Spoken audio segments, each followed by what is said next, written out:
We're at a momentous development in the last 2 years. We fought during these 2 years to achieve our war aims. And the central one of these war aims is to return the hostages, all of the hostages, the living and the dead. And we're about to achieve that goal. We couldn't have achieved it without the extraordinary help of President Trump and his team, Steve Witkoff and Jared Kushner. They worked tirelessly with Ron and his team, our team.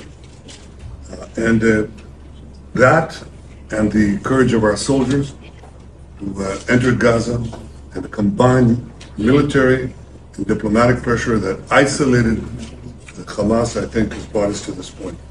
I want to personally thank both of you, Steve, Jared. It's been long hours. You worked on the clock, but not only worked, I think you put in your brains and your hearts.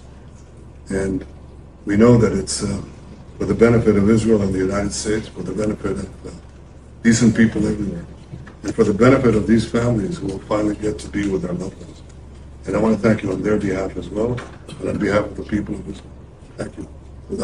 Obviously, bringing the hostages home it's been a priority for President Trump for a very, very long time, and we've all worked very tirelessly to do that.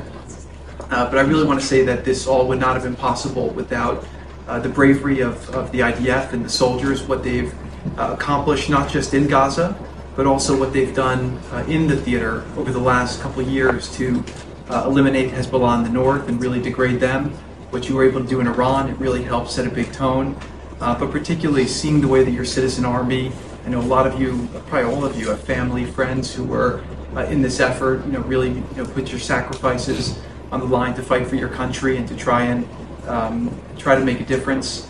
I think that made a very, very big difference in there. And I want to just give a very, very special thanks to Prime Minister Netanyahu, who really did an incredible job with this and did a great job with the negotiations. You held your lines firm, and I think that between you and President Trump, you had a lot of alignment on what the end state should be. The hard job was the Prime Minister's. He had the job of protecting this country. He had the job of making tough choices with regard to how tough to be with Hamas, when to be flexible, when not to be flexible. I think to myself all the time, I lost sleep over it. What would I have done in some of those circumstances? There were times that I thought we should be more flexible, or your country should be more flexible. But the truth is, as I look back, I don't think we get to this place without Prime Minister Netanyahu playing it.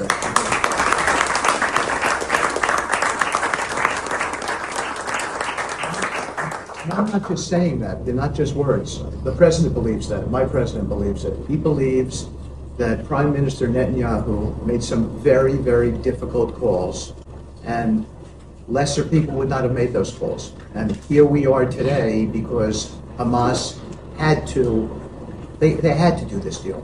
The pressure was on them, they were backed up, and you've got the bigger army, you were making inroads, and that's what led to this deal.